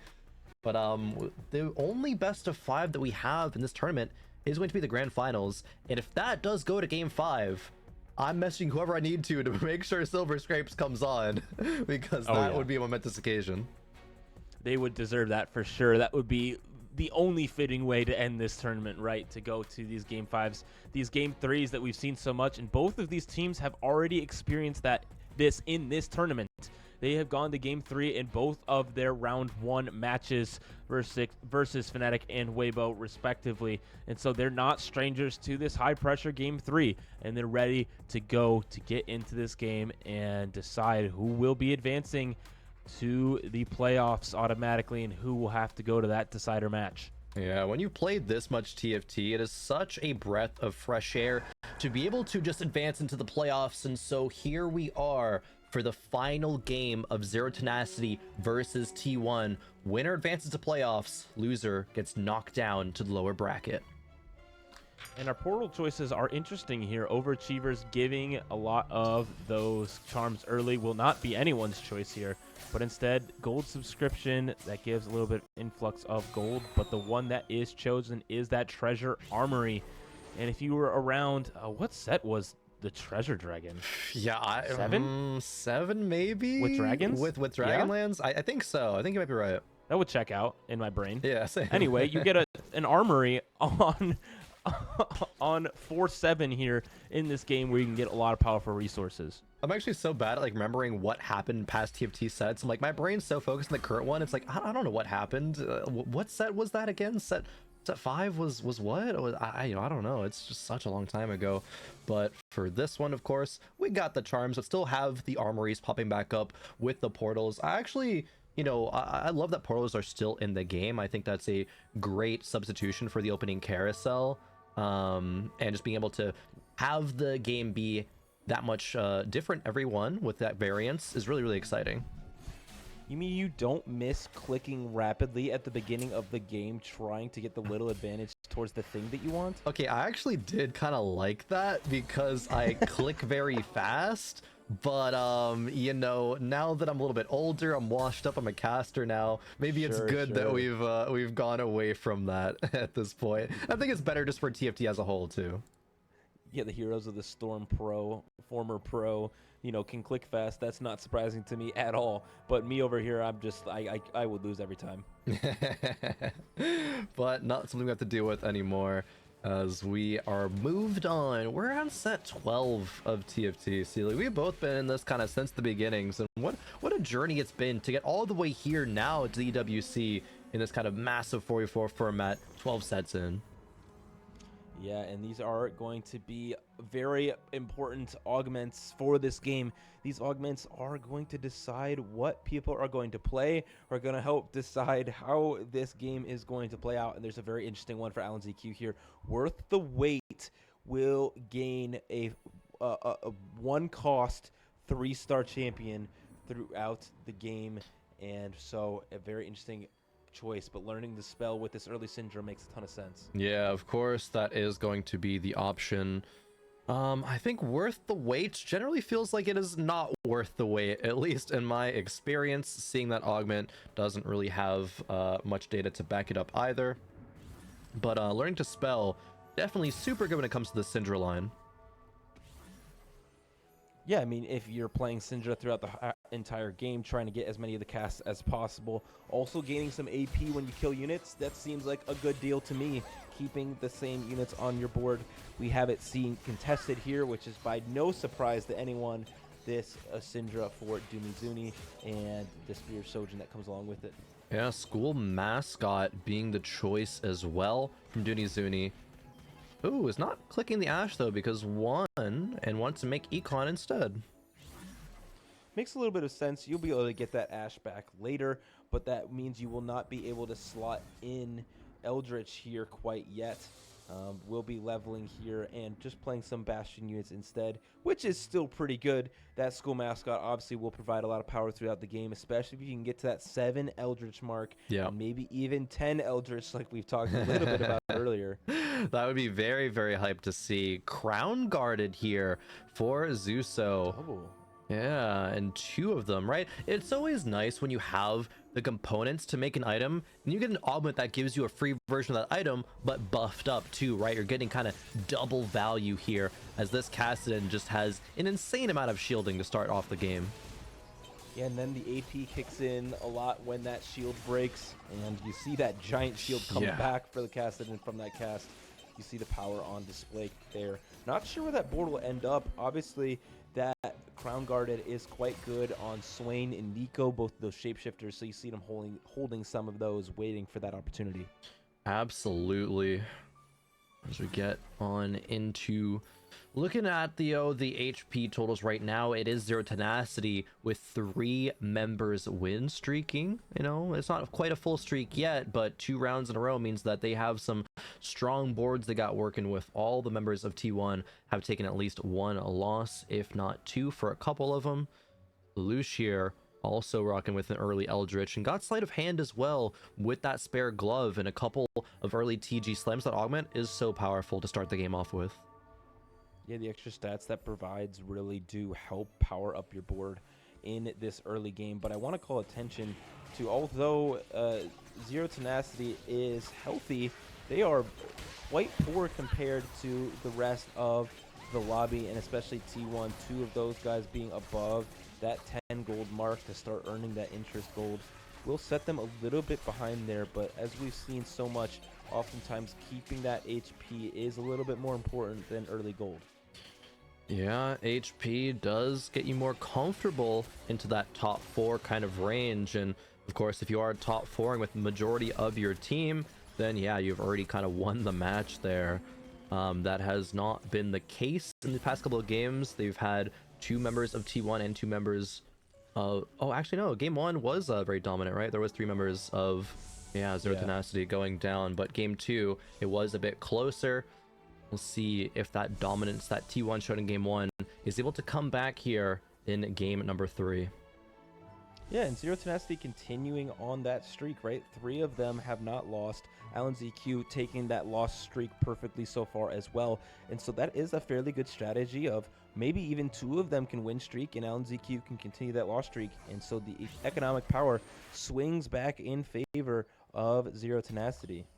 Yeah, Alan ZQ still on 85 HP. SCSC lost streaking with a bit more, however, as Bobe has rolled into a new 2 as a Kog'Maw in shop as well. The items don't really lean towards this quite perfectly, but definitely consideration, I would imagine. It definitely could, though. It's a lot of good tank items for this Nunu, and you have that open bow for Kog'Maw. And so it could be the pivot here. Looking across the lobby, I'm sure, is Bobe trying to figure out what exactly is going to happen, and it makes the statement for us. Yep. That is not going to be the choice. Bobe playing Syndra. Bobe, you've been the Portal player, which I guess it technically could still be Portal that Bobe transitions into. But with an early Syndra, really good item slams as well, Bobe might be conforming to the meta just like the rest of us. Yeah, Lelouch looking quite strong on the other side. Travis does take that big loss to Suso, so the win streakers have possibly been chosen for 0 Tenacity, and it will not be Travis. It will be Suso and Lelouch with the 4 streak heading into our final matchup of Stage 2. Yeah, we got Jace with a couple of TG items. Already a couple of 4 costs found as well. That is a Callista and Gwen on the bench, but that is a lot of gold to have to hold right now. And we're going to have to decide a lot for Travis, especially who's one of the poorest members in the game and no longer on a streak. And so deciding what is going to be the future. Lelouch, though, will be facing Suso. This is not at all what they were hoping for. Now both of them, only one of them will keep this win streak, and not both of them going forward. Yep, who is it going to be? It's going to be Lelouch or Zuso. That Kassadin is so tanky with the Warmogs now, the double Crown Guard. Probably able to get one more cast off here. Yes, a massive shield might be enough to do it here, as the portal still providing value throughout the entirety of this fight. A little bit of healing there too. 3 units left alive at the end of it. A close round, but does go the way of Zuso. Kassadin refused to die, would not fall down in that fight.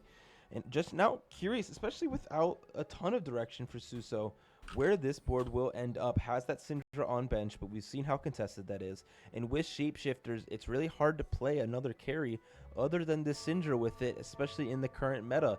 So interested to see if he will end up there. Not slotting that Syndra in now means that will probably not be the choice for him. No, definitely not. Crown Guard, you know, using all of those rods for the Crown Guard as opposed to things like Rage Blades. Get a couple of, you know, AD looking items here coming through as well. Definitely a big question mark. I don't know where Zuso is going to go from this position. Crown Guard, of course, liking to go on AP units. We could be seeing something like a Gwen plus Fiora, kind of a little bit of warrior flex kind of line, as Gwen could utilize those Crown Guards very well. But still, Zuso has other options. That would be my thought for sure, would be going that witchcraft route or that warrior route with those level 8 4-cost carries that are quite strong here in the early part of set 12. It's just kind of difficult to get there with all the people rolling on stage 6. 100%. Alan, 50 gold here. Stacking the Syndra, but the front line is rather weak. Does slant a Crown Guard actually of his own. And utilizing a rod for that is very interesting. Just wanting a little bit more board power currently, as to not take too bad of losses. You do have Learning Dispel, so you want to be able to kill some units and generate that extra AP. That's a little bit of a concern I have for Alan here. Using Learning Dispel and not really killing units is a little bit counterintuitive. You want to be able to do as much damage as possible early in this game if you can, to get those stacks rolling. But also the economic power that you see. He has 50 gold, 6 loss streak, getting a lot of interest. And now as we see our prismatic augments at 3-2, this is going to change the game a lot. Enchanted Crown are buried treasures. Enchanted Crown's not super valuable, actually. And so, yes, Alan is going to roll that one away. But, actually is going to be taking that Mana Zane. Yeah, this is quite powerful because you get 2 of these different items. The Mana Zane will be extremely powerful on this Syndra to get those casts up as quick as possible. Really needs to get that Syndra too. That's what he's rolling so deep for right now. Not finding it now below 10 gold, and there it finally is. We'll be able to sell some units and get back in a healthy spot.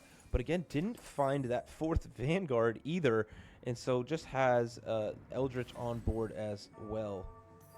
Yeah, rolling down just a bit more, plays a Nasus with no synergies to try to shore up some of this weakness, but no, this isn't. Wait, actually does have 4 Vanguard. Yeah, it's the Blitzcrank and the Galio. Surely is like a misplay, right? Like, it can't be wanting to run a Neela. It's 3 Eldritch, right? But like, even the 2 Encanter from the Ziggs isn't powerful.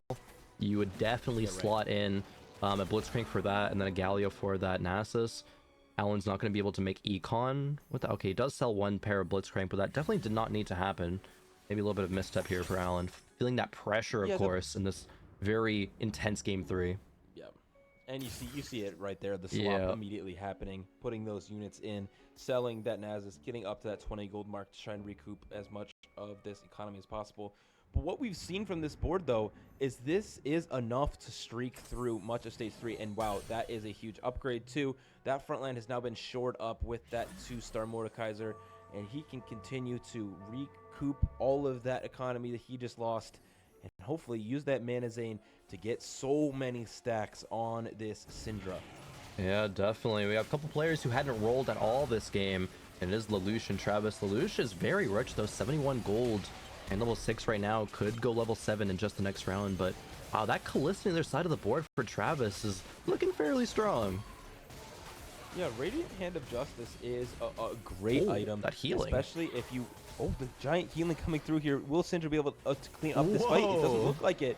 That is a crazy loss there for Allen. Not what he was looking for, but for his teammate on the other side in a pretty good spot. Yeah, that's crazy. I thought there was no way Callista could clutch that out, especially with Allen rolling down a bit more, finding the upgraded Mordekaiser for that front line.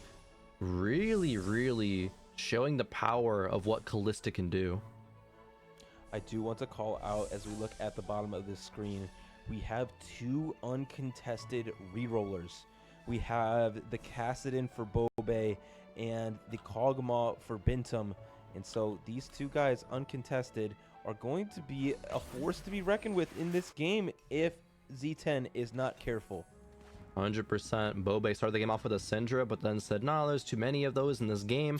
I have a Kassadin spot. I have the items with that Nashers. It is pretty flexible, so being able to go in that direction. Reforger, remover for Lelouch here. As, wow, very rich, 80 gold. Yeah. Lelouch clearly playing for that level 8 roll down with that Karma and Fiora. We see those items slammed. That would be excellent on those units. And so I expect to see him lose throughout the rest of the stage quite on purpose and use that HP advantage that he got early to turn it into a level 8 board that is quite terrifying. Oh, and actually Lelouch has invested too, so that was where that big influx of gold came in. At the start of each round, you get a shop reroll for every 10 gold above 50. It does max out at 80 though, so 3 rerolls, right, per round. Lelouch is going to stack up for that massive level 8 roll down. Yeah, we can't see how many rolls he has stacked up on the left side beneath the stats that we have for how they spent the resources, but we do know that he will be saving those for that level 8 roll down, and it will be massive. So excited to check back in when that happens. Yeah, just doing a little bit of math, which is very dangerous. You know, don't do this as a caster on broadcast, but he probably has around like 8 or 9 rerolls because he's on, 3-2, 3-3, and then these last couple of rounds as well. And has had, 60, 70, 80 gold since then. Yep. So it's pretty rich. Is stacking those up. By the time we reach 4-2, probably going to have around like 15-ish rolls to work. And that's like 30 gold worth of value. So not bad going on to that 26 gold that the augment does just baseline give. Yeah, and we see Suso here using that Crown Guarded on this Swain that is really, really unkillable here. And we see Travis going to be losing his streak to it as well. Not exactly what they were hoping for on the side of Zero Tenacity, as the Kassadin does survive long enough and takes down the Callista. Yeah. Bintum dropping pretty low here, right? And they were the Kog'Maw player. Lelouch leveling up to 7. Going to have probably up to 80 gold here as long as some of the wolves drop some gold, which they are very likely to. Oh, even making sure that does happen with selling 1 unit on the board here. Yeah, might as well, right? Get those extra rerolls. The wolves are not too difficult to beat as long as you have some units with some items on the field. And so this Neela will be able to kill them basically all herself with the body shields in front of her. Titan's Resolve is quite good for this Fiora as well. And this roll down is going to be absolutely massive, and it's going to happen right now on level 8. Here we go. All right, a lot of free rolls coming through here, just making sure to pick up these 4 costs. There is a Gwen that does go in immediately. It should be a good carrier for all of these Neela items. Fiora is found in just the next shop, right? Neela 2 does come through though, so we're going to be playing more vertical warriors than what we're used to seeing here, CLE. Yeah, I mean, he had 14 rerolls going into this. Production did tell us, so very little gold spent on rerolls and instead spent on buying these units. Not a ton of upgrades though quite yet. A few pairs that he's looking towards, wanting to get more of these units on the board. Not selling the Neela quite yet. No, not selling Neela quite yet. Is being offered some potential witchcraft upgrades as we get this kind of potential witchcraft warrior flex board going on, but we do see Bintum stabilizing a little bit there, getting that round win.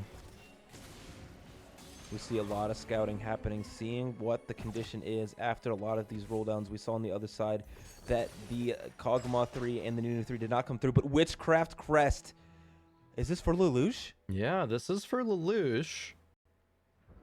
Could be going that direction, and yes, exactly is going to be. So at least And there's 4 the Karma. Witchcraft on the board. There is the Karma. This is perfect. Blue buff, red buff, Witchcraft. Ship it. Man, might be playing this Preserver route as well and using this Witchcraft emblem to take out one of those other units that would take up a slot in the Preservers. So you could be playing Bard alongside these other Preservers, which would be fantastic. Two Melios on bench as well, which would get Scholar on board. Yeah, I'm actually not a huge fan of upgrading Bard there. Bard is really good for his synergies, less so the damage, especially when your front line is looking as weak as Lelouch's is right now. Yeah, the problem with this board is he's hit a lot of its unimportant upgrades like you were talking about. No Karma 2, no Gwen 2, no Fiora 2, and so a lot of the damage, a lot of the people that he spent resources on to get, especially these items on them, they have no forms of success. Yeah, just really no value being provided from them because they buff up the key units, right? But the key units aren't going to be able to have a chance to play the game if they're just taken out very quickly.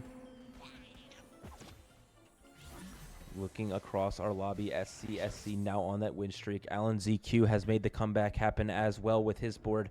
And we have many of our T1 uncontested rerollers still not hitting here for Bintum, not having even all 8 copies of Kog'Maw, only having 7. Again, Zero Tenacity has been the critical holders of all of these units, and it's been absolutely insane throughout this tournament.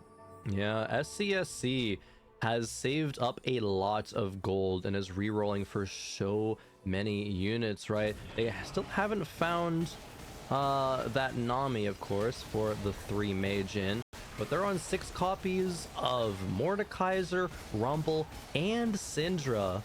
And so there's going to be some huge power spikes in SCSC's future, but not quite yet.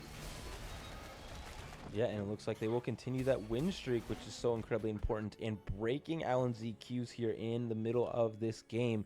Big moment here for T1 to continue their dominance and hopefully get this game 3 win. Yeah, looking for it here as we get some legendaries offered on the carousel, but they're not really very important units unless you're going for, you know, some pyro blasters or for some portal, and we don't really have that in this game. You see Bintum picking up that Nami, which could be important, but just gold for them, not needing that to round out their composition, hoping that this gold can get them what they need on their board. Travis also on that 4-loss streak, and we see Dooney Zuni with only 2 copies of the Syndra continuing to roll down here. Did end up going to level 8 to roll, and I think that's probably why they're missing that important unit that is Syndra 2.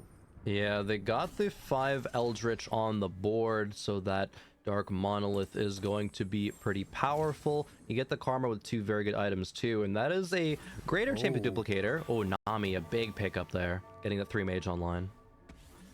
Yeah, that is the piece that they needed to round out their board there, and great items across the board here for Dooney Zuni, but lacking any sort of front line outside of the I'm the Carry now and this Eldritch unit, which is a good amount, right? That is a variation you can play of this because of those extra units, not just items on your front line, just raw health bars. And then you're seeing the power here, even with a Syndra 1 able to beat this board from Alan ZQ that is strong and has 0 gold. All of those resources have been spent. Syndra 1, Karma 1, hey, that's okay. That's all you need, apparently. Along with, you know, I'm the Carry, that Sentinel, of course, providing a lot of value. Bintum rolling down, finding some Rumbles, but we've already given up on that. Not finding any Kog'Maws. This Nunu is such a good frontline tank, but still stuck on Triss 2 and Cog 2. And you kind of look at these augments here and kind of see the story of what happened here. You get the Masterwork upgrade because you're like, surely I'm going to hit this Kog'Maw 3 and it's going to absolutely dominate. That is not the case, and instead have a pretty bad third augment, not what they were looking for. Where other people in this game, like Lelouch, are hitting exactly what they need, and that is a Gwen 2 to power up this front line alongside that Witchcraft emblem that is just debuffing the entire opposite team. Yeah, 4 Witchcraft here. A lot of debuffs going out. And that Karma does take out SCSC in that round. SCSC still at, 66 gold. So the win streak does get snapped, but going to be hitting something here soon with all that gold. And we look across the lobby right now as we get the treasure armory and re-rolling lots of this. It costs 1 gold to re-roll this, so you are spending gold each time you see a new shop. And so finding one that is good enough is what they're searching for. Yeah, Travis still just on that 1 Callista. We get the treasure armory though, and players have to decide how much they want to re-roll, how much power they are going to need versus maintaining that economy. Take a look at all these boards here. Big upgrades coming through. And we're seeing the journey of each of our players across the bottom throughout this game as we scout across this PvE round. Many of them having good game plans of win streak and loss streak throughout the game, as we see SCSC with that vertical line going all the way to the top here, still sitting on top of the lobby with 65 HP. Yeah, SCSC going level 8. Trying to find unit to play right now. Do, of course, want that Nami. But no Namis have been found, and not really willing to roll down a ton of gold so far. Yeah, kind of just sitting here and seeing what happens across the lobby, understanding their win condition is quite important before you spend all this gold. Knowing that, hey, if Bintum drops out, I know I need to go for the big play. I need to be able to go for first to cover for our 8th place player. And so maybe saving those resources to go for something big. Yeah, 100%. As going up against Zuso here. Zuso does hit the Callista too, and it's doing a ton of damage to SCSC's board. Yeah, we're seeing some of the cracks in the armor of T1 here. The favorite going into this match starting to show a little bit of problems as Bintum falls out in 8th place. Yeah, the Kog'Maw board just not able to hit Alan ZQ on 6 pairs of Syndra, trying to deny some away from SCSC as well, but has Shojins on everybody, and it's all good on these backline units, right? Shojin for Syndra best in slot, for Nami best in slot, blue buff slate better for Karma, but still having the Shojins is very, very playable. Yeah, but for Zero Tenacity, we need to figure out our game plan here. Many of them are close to 1 life. Most of them have 2, maybe 3 lives. And so they're going to have to figure out who is going to take the mantle and take this game into a top 4. That is a huge shield from Rakan there. Maybe it buys enough time for Zuso to win against Lelouch, but Lelouch definitely is falling dangerously low. Wants to find the win himself. Yeah, the Fiora went to the backline, but that was not quite enough. The Callista is absolutely shredding through, and without any of these upgrades, Lelouch is just bleeding out. No Fiora 2 and no Karma 2 means this board does not do enough damage. Yeah, 1 HP for Lelouch. Zuso finding a couple wins. Allen as well as Bobe on a 1 loss. SCSC on a 3 loss right now. But SCSC and Bobe still 40 gold each, so they still can improve their spot, be it with leveling up or in SCSC's case, rolling to find these upgrades. Nami has been found, so we do have that 3 Mage, 3 Eldritch online. 3 Mordekaisers still, and 2 more Syndras to go for SCSC. And this is going to be a very important fight for Lelouch. Will he be able to somehow get a win versus his teammate here, who did take a combat charm, and so may not be helping his teammate at all, but instead playing the game that he needs to play. But it might not be enough. This Gwen is tearing through the front line, but not quite taking down the Mordekaiser until now. The Syndra continuing to cast with that Mana Zane and just now proccing that Zonya's Hourglass, and with it, Lelouch goes out in 7th place.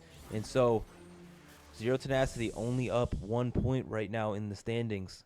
Yeah, Travis single-digit HP, did lose last round. Alan found a third round win in a row. Same with Zuso, though.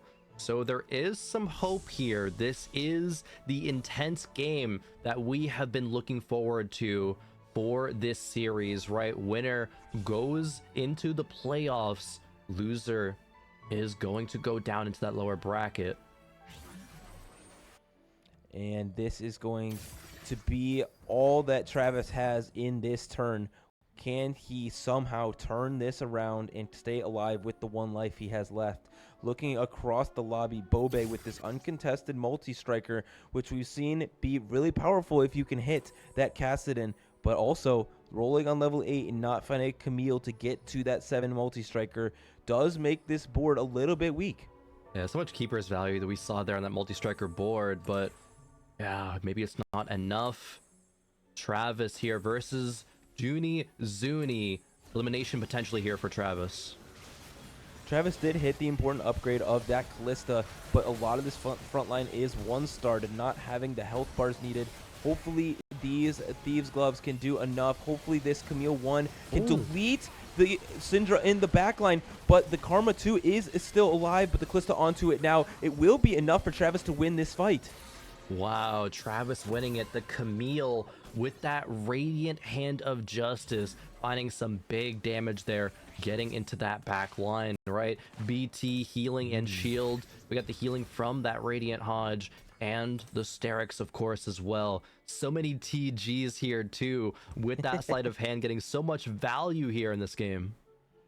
The problem is Alan ZQ also took a big loss, and so we're in danger of Zero Tenacity dropping out in 3 of them in the bot 4, which would be the end of the road for them.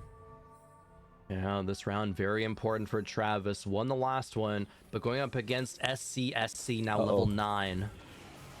Just hit an important upgrade as well. That Rumble 3 now with some items on it will be incredibly powerful, but the Callista is doing its best to go through the CC and to kill this backline alongside the Camille that is resetting off the wall and killing every backliner in sight, but the Rumble's still alive alongside the Syndra. The 2 carries of this composition are still rolling in this fight, and Travis will fall out here in 6th place. Yep, Travis out in 6th. Alan does hang on, finding that round win. Junie Zuni dropping dangerously low, as well as Bobe. Every single one of that, 3rd through 5th place is just on 1 life as we head into stage 6. Zero Tenacity, though, going 7th and 6th, needs to get 1st place in this lobby with one of them. Yeah, the pressure is on now for Z10. T1 is in the driver's seat with 3 of their team members left alive in this game. These final rolls, these final charms will make a huge difference. Yeah, we got the 5 Eldritch from Junie Zuni not getting into that Eldritch 7, but has the Summon Dragon charm going to be offered. Going to pick that one up probably right as the round is about to load in. Just has to sell 1 unit on the bench and does so, finding a decent TG for that Elise. Dragon comes through, man. might be enough for Junie Zuni to hang on. Having 3 summonable other creatures on your board between the I'm the Carry Now Golem, this Dragon, and soon to be this school mascot Eldritch Malphite on this board. That is a lot of extra power coming through from resources spent on them, and it's looking like they're doing enough to survive. The Syndra is now onto the backline. The Dragon is still alive. The Callista, though, is firing as much as possible. Not quite able to do it, so Junie Zuni will stay alive. Alan ZQ stay alive as well with Desperate Plea, so no one will fall out here at 6-1. Oh, Alan desperately needed that and got it. Oh man, his board is just not strong enough. There's the Nami too, but not hitting Karma is just so tragic, right? He is going to be able to get a temporary Bramble, a little bit of extra frontline defense there, but Alan needs a good matchup just to get into the top 4, and then Zuso is probably gonna be the one that needs to find the victory in the lobby for Zero Tenacity to have a chance. But first, Alan needs to get through Bobe. And this is a bad matchup for this Syndra as well. It's really hard to get through these multi-strikers, and Alan ZQ is just hoping that he doesn't take as bad of loss as Dunizuni does without that dragon now. But this Cassin is showing that it can fall down possibly. The attacks are coming through and now onto the backline, but the Zhonya's Hourglass does proc to save this Syndra's life and now continues the cast and will take a pretty good loss. Will it be enough to move him into the top 4? It will not. T1 will take the win. T1 claiming victory, sending 3 members of Zero Tenacity out in the bottom 4. They have done it. T1 advances in a very intense series, but being able to go into playoffs, right? A huge victory here for them. And the good news is that's not the end of the road for Zero Tenacity. They will not have to face Fnatic again, but will face Weibo Gaming in the decider match tomorrow on day number 3. Yep, going to be going up against Weibo, and that is the series they have to prepare for now, but we're just seeing how this game finishes in front of us between SCSC, Zuso, Bobe, and Dunizuni, of course. We have the multi-strikers, right, that are just so powerful with all of this AP, Archangels, and the Nashor's Tooth, right? A lot of the innovation that has been coming through with these casts and builds, we get to see actually which ones shine and go towards that top. Man, I think the difference here in this game was the uncontested rerolls that was able to come from T1. Obviously, it didn't work out for Bintium, but for Bobe on these multi-strikers and for SCSC, who was contested on this Syndra line, but still able to hit a lot of these important upgrades and still hitting more upgrades. All 3 of his backline upgrades that he was looking for. This will be an SCSC win, almost assuredly. But it was just uncontested rerolls we've seen be so powerful in early set 12. Yeah, we have, right? And even when one doesn't work out, if the other one is able to have massive success, then they're just going to be going towards that lobby win, right? Exactly what we see from SCSC here. They're holding hands 1-2, and really just powerful stuff here. SCSC finding that Syndra 3 eventually, even on level 9, right? He spent so long with a lot of these pairs of units, right? 6 copies of Syndra, 6 copies of Rumble, and Mordekaiser, but still decided to push levels with that in mind. And that will be it. SCSC able to take the victory, and with it, T1 winning this best of 3. The winners match in Group C will go